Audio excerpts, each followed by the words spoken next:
The restaurant buzzed with conversation, the clinking of silverware blending with the hum of casual laughter. It was a normal evening until it wasn't. A group of men sat near the bar, their eyes locked onto a heavy-set black man who had just taken a seat in the corner. At first, their words were low, muttered under their breath, but soon their sneers turned to open mockery. They thought they had found an easy target. With each insult, the tension in the room thickened. Some diners shifted uncomfortably, while others avoided looking altogether. The man, however, remained calm, his hands steady as he picked up his menu. He had been through worse. Much worse.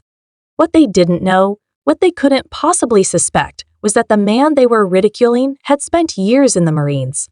He had faced battles far beyond their imagination. One of the thugs leaned in closer, emboldened by his friend's laughter. "What's the matter? Cat, got your tongue?" he taunted. The man slowly looked up, meeting his gaze with an expression so unreadable it was almost chilling. For the first time, doubt flickered across the bully's face. They had no idea who they were messing with. And they were about to find out the hard way. The man calmly placed his menu down, his eyes steady as he took a slow sip of water. The group of thugs, emboldened by his silence, snickered amongst themselves, exchanging glances that screamed of arrogance. They had seen him the moment he walked in, a heavy-set man, alone, minding his own business. To them, he looked like an easy mark, someone they could push around for their own entertainment. One of them, a tall man with a shaved head and a smirk that never seemed to leave his face, leaned in closer. "I asked you a question," he sneered, tapping the edge of the man's table with a finger. "You deaf or just stupid?" The restaurant had grown noticeably quieter. A few diners exchanged nervous looks, their forks hovering mid-air. Some were hoping this would fizzle out before it escalated, but others, particularly those who had been in situations like this before, could sense something dangerous brewing beneath the surface. The man still didn't react immediately. He wasn't afraid, nor was he about to let their insults get under his skin. He had dealt with worse things than a few loudmouth bigots in a restaurant. But what they didn't know was that every insult, every sneer, every taunt he had heard it all before, and he had learned long ago how to pick his battles. The leader of the group, still standing by his table, scoffed at his silence. "Look at this guy," he said, turning to his friends. "Probably shovels down 2 meals at a time and still can't find the energy to talk back." His friends laughed, a cruel and ugly sound. The man exhaled slowly, his patience thinning. He had seen their kind before, the kind that mistook kindness for weakness, that assumed silence meant submission. They were the type to prey on those they thought wouldn't fight back, but they had no idea who they were dealing with. From across the room, a waitress hesitated, watching the situation unfold with growing concern. She had seen these men harass people before, usually stopping just short of getting themselves kicked out. But this time felt different. The man they had targeted wasn't reacting the way their usual victims did. There was something about him, something in his eyes calm, calculating. It was like he was waiting for something. One of the thugs, shorter but stocky, stepped forward. "Maybe he's scared," he said with a chuckle. "Or maybe he knows better than to start something he can't finish." That was when the man finally moved. Slowly, deliberately, he pushed his chair back and rose to his full height.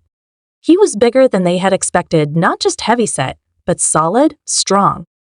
His posture was controlled, his movements precise. He was no ordinary man. For the first time, the group hesitated. He met the leader's gaze and, in a voice that was calm but firm, he finally spoke. "You have no idea what you're getting yourself into."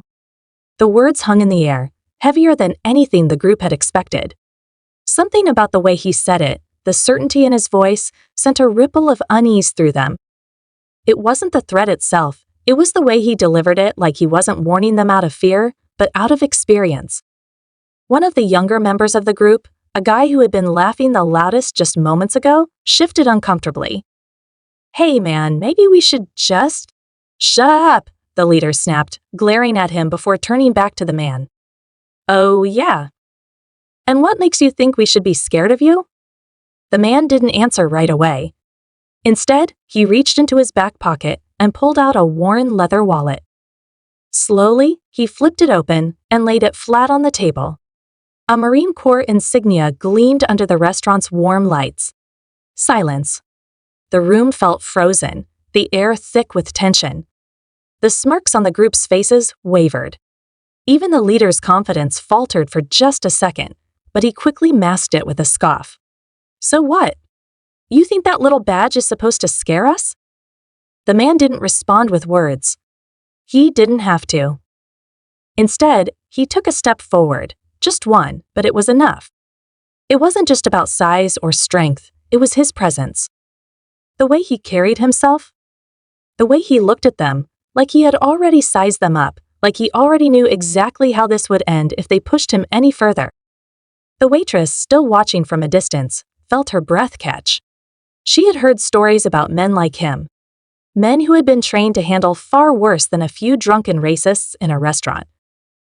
The leader's jaw tightened. He didn't like this. He didn't like the way the room had shifted, how his own friends weren't laughing anymore. He was losing control of the moment, and he hated that. Big deal, he muttered, but there was less certainty in his voice now. That doesn't mean anything now. You're just some washed-up vet sitting alone in a restaurant. The man didn't flinch. You're right, he said, his voice even. I am sitting alone. But that doesn't mean I'm alone. For the first time, the leader looked around. Really looked. And that was when he noticed it, other patrons watching, but not just in fear. Some of them, older men, had stiffened, their expressions unreadable. A few had straightened in their seats, their postures too disciplined, too controlled. Then it clicked.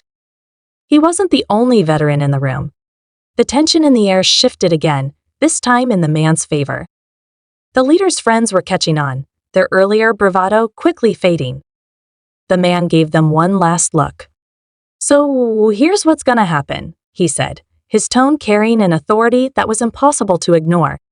You're gonna pay for your drinks, you're gonna walk out of here, and you're not gonna come back. The leader clenched his fists, but he didn't move. And if you make the mistake of staying, the man continued, his voice lowering just enough to make the hairs on the back of their necks stand, I'll make sure you regret it. A challenge. A final warning.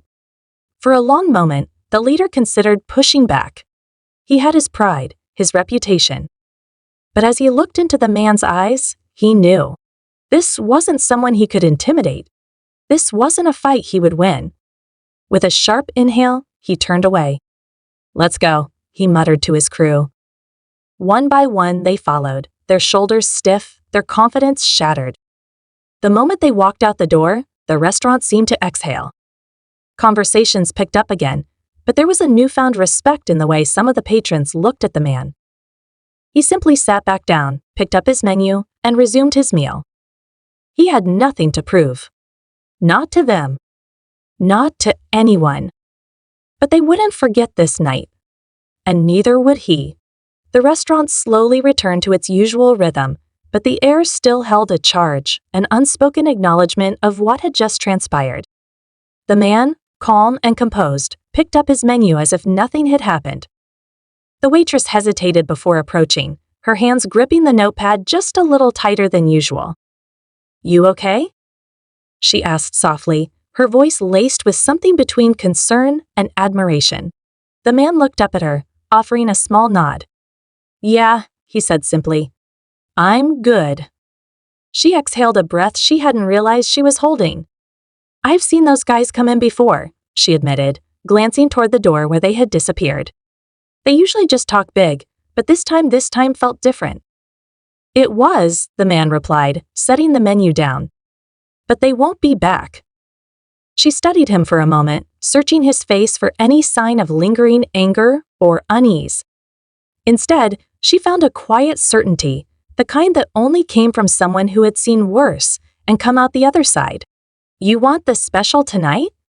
She asked, her lips quirking into a small smile. He chuckled, the tension finally breaking. Yeah. And a coffee. As she walked away, the hum of conversation gradually filled the space once more, though now with a new undercurrent of respect. A few older men exchanged glances, some nodding subtly in the man's direction. They knew. They had recognized him not personally, but in the way a soldier recognizes another. One of them, a gray-haired man sitting at a booth near the window, finally stood. He walked over, pausing at the edge of the table before speaking. "Semper Fi," he said, his voice steady. The man looked up, a glint of recognition in his eyes. He gave a slow nod. "Semper Fi," he echoed. The older man didn't linger, didn't ask for details. He just patted the back of the chair and returned to his seat. But that simple exchange said everything that needed to be said. The meal came, steaming and hearty, and the man ate with an ease that felt almost foreign after what had just happened. It wasn't about the food itself, it was the return to normalcy, the reminder that life carried on. But as he sipped his coffee, his gaze drifted toward the door. He knew men like that.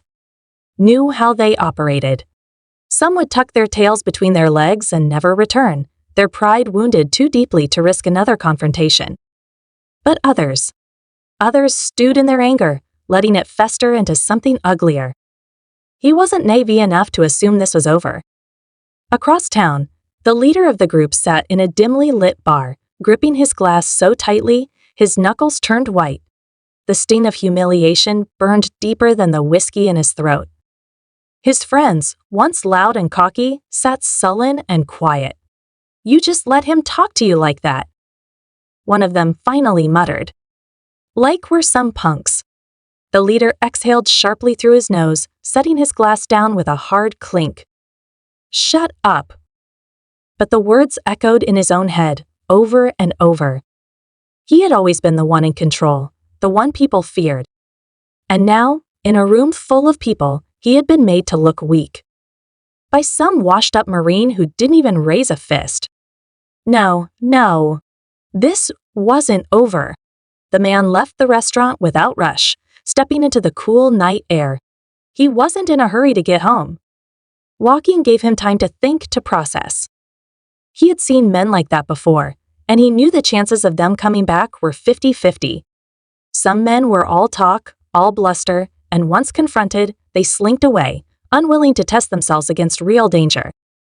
Others, though, let their bruised egos drive them into stupidity. He had a feeling he knew which category this one fell into. As he reached his truck, he instinctively scanned his surroundings, a habit ingrained from years of service. Nothing out of the ordinary, just the quiet of a small town settling in for the night. Still, he wasn't careless. The next few days passed without incident. He went about his business as usual, working out early in the mornings, running errands, stopping by the same diner for coffee. A few familiar faces offered nods of acknowledgement, small but meaningful gestures from those who had witnessed what had happened. But on the third night, as he stepped out of the diner and into the parking lot, he felt it. That shift in the air. He didn't break stride, didn't react outwardly, but his senses sharpened. Someone was watching him. He continued toward his truck, his posture relaxed, but every movement was measured. He reached for his keys, then paused, pretending to check something on his phone. Behind him, near the edge of the lot, a figure shifted in the shadows. There it was. With practiced ease, he slid his keys into his pocket instead and turned. "You planning on standing there all night?" Silence. Then slowly, the leader of the group stepped forward, his usual smugness replaced by something colder. "You embarrassed me," he said, his voice low. "No," the man corrected. "You embarrassed yourself." The leader's jaw clenched, but he didn't lunge. "Not yet. You think you can just walk around like you're better than us?" The man exhaled through his nose, unimpressed. "I don't think about you at all." That struck a nerve. The leader took a step closer. This time, though, he wasn't alone. Two of his friends flanked him, their expressions harder than before. The man tilted his head slightly, evaluating. 3 of them. Young, impulsive, angry. He had handled worse. "You really want to do this?" he asked, his voice calm. The leader smirked, but there was something hollow in it. Yeah. I do. The first punch came fast, but not fast enough. With the reflexes of a man who had trained for war, he sidestepped, catching the attacker's wrist and twisting it just enough to make him yelp in pain before shoving him back. The second one charged next, but he barely got close before the man pivoted, driving an elbow into his ribs and sending him stumbling. The leader hesitated now, watching his friends groan on the pavement. The man dusted off his jacket and met his gaze. You're done. The leader gritted his teeth. Screw you! But he didn't move. A car passed by, headlights illuminating the scene. The leader looked around, realizing people might be watching. His face twisted in frustration, but there was something else there now, fear. You ever come near me again? The man said, his tone leaving no room for argument. You won't get back up. For a long second, neither of them moved. Then, with a frustrated growl, the leader turned on his heel and stormed off, his wounded pride dragging behind him. His friends scrambled up, following. The man watched them go, exhaling slowly. It was finally over. He climbed into his truck, started the engine, and drove off into the night, leaving behind nothing but the quiet hum of a town that had just learned a lesson it wouldn't forget